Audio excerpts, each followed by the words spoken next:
ada yang lebih sial dari seseorang yang ingin melucu tetapi tak lucu sama sekali. Jangankan orang lain tertawa, bahkan saya sendiri pun tidak tertawa dengan lelucon saya.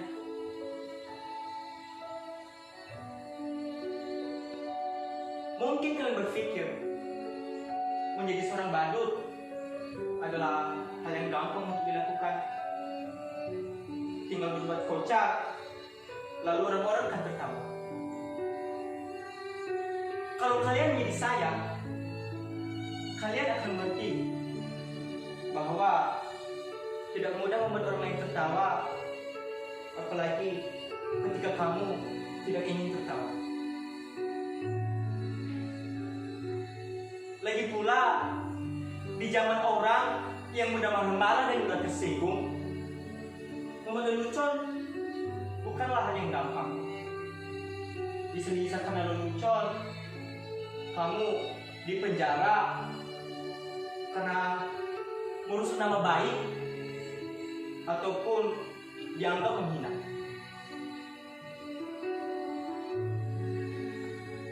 Kawan baik saya, seorang pelawak, sekarang sedang dipenjara. Ya, dianggap leluconnya menghina orang. Jadi waktu itu dia bercerita tentang seorang pemuda pada jam 10 pagi yang naik ke atas pohon kelapa, kemudian mengumandangkan azan subuh. Lah, pasti seluruh warga kampung gempar dan ingin membunuhnya.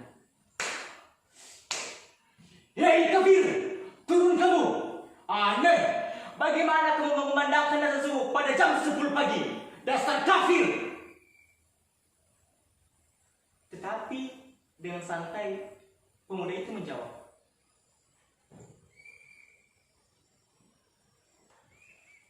lah, siapa yang kafir?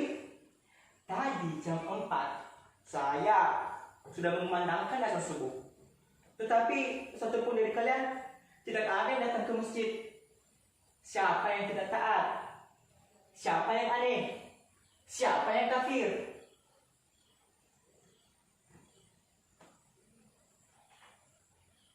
Orang kok mudah ya mengkofar kafirkan orang lain hanya karena berbeda menjadi bermusuhan. Pertengkaran sudah dijadikan sebagai komoditi untuk diperjualbelikan. Kalau Descartes bilang dulu, aku berpikir maka aku ada. Lah, orang-orang zaman sekarang tuh bilang aku bertengkar maka aku ada. Kalau sudah seperti ini, apakah gampang membuat orang lain tertawa? Oh iya, ngomong-ngomong, saya menjadi seorang badut karena meneruskan pekerjaan ayah saya. Sekarang kan lagi ngetren anak meneruskan pekerjaan bapaknya. Ya misalnya saja bapaknya itu presiden, berarti anaknya juga kepingin dong jadi presiden atau nyalon jadi gubernur, wali kota. Jangan bilang tuh, nanti bisa dipenjarakan lagi. Oh iya, kata ayah saya dulu, jadi badut bisa mendapatkan banyak penghasilan. Lah, itu kan dulu orang-orang sangat membutuhkan badut untuk hiburan. Zaman sekarang, pelawak saja salah dengan politikus.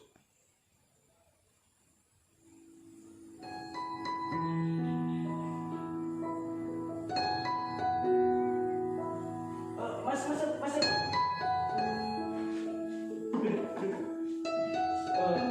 Mau minum apa? Mau makan apa? Bentar ya.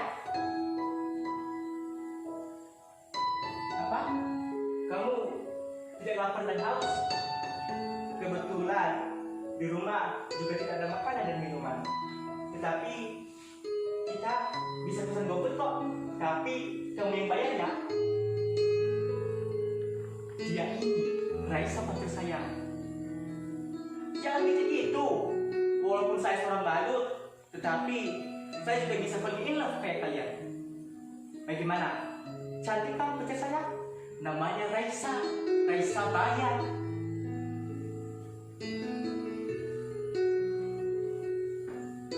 Terima kasih ya, kamu sudah datang ke rumah saya.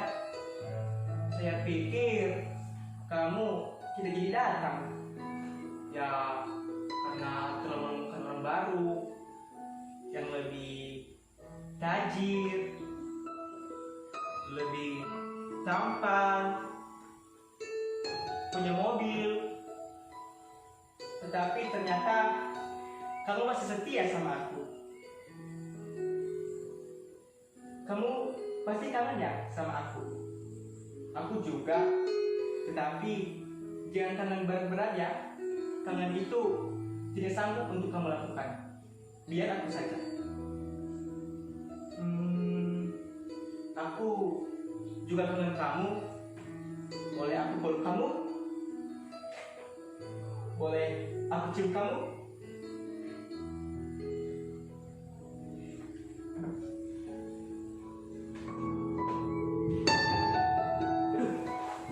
Raisa? Raisa? Raisa? Aduh, ternyata cuman kayak aku saja. Oh, sudah jadi seorang badut, jomblo pula. Hidupku benar-benar sial.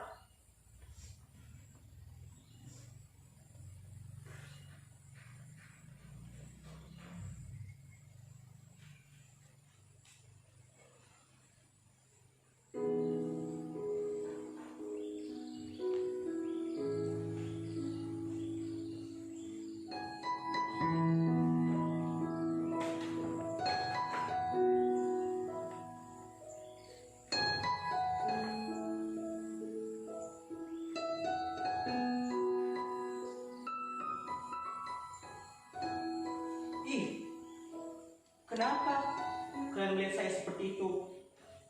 Apa ada yang aneh? Kalian tahu, takdir kadang bisa memberikan kejutan-kejutan yang tidak pernah kita duga. Ya, seperti sekarang ini, saya berpakaian perlente dan necis. Jadi suatu hari, saya diundang ke kampanye partai. Dan orang-orang tertawa dengan saya.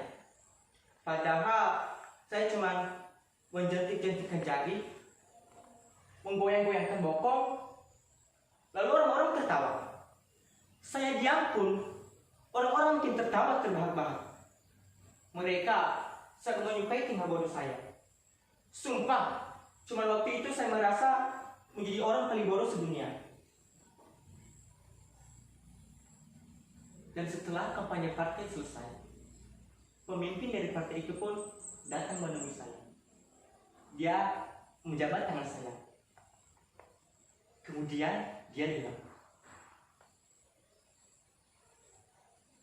"Kamu adalah sosok yang karismatik. Orang-orang banyak menyukaimu. Dan itulah bakat kamu. Kamu cocok menjadi seorang pemimpin. Zaman sekarang, menjadi pemimpin bukan karena dia cerdas ataupun pintar, tetapi karena dia disukai oleh banyak orang. Demokrasi saat ini membuat orang-orang cerdas dan pintar tidak harus jadi pemimpin, tetapi karena dia disukai banyak orang. Dan itu ada juga pada diri kamu. Saya sarankan kamu harus ikut pilkada bersama saya."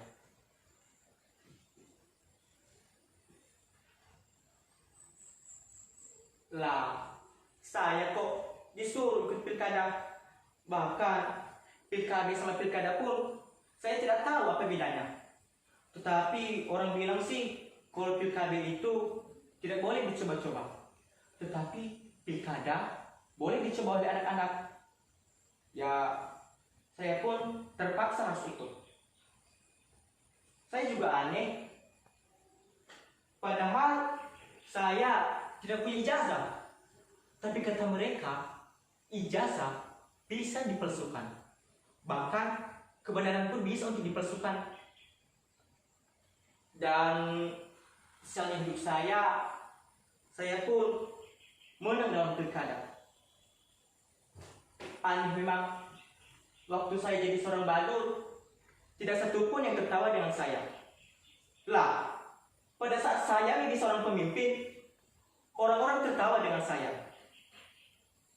Mereka memilih saya karena saya dianggap dapat menghibur mereka.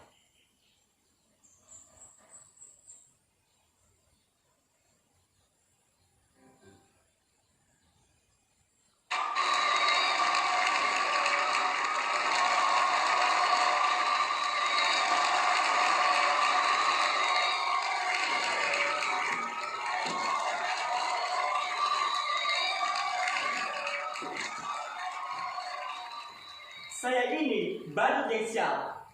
Menjadi seorang pemimpin pun saya tetap jadi badut. Pemimpin yang bisa mereka atur. Ya paling tidak saya bisa memberikan hiburan kepada mereka. Percayalah, menjadi badut itu tidak gampang. Kamu tidak akan kuat. Biar para politikus saja.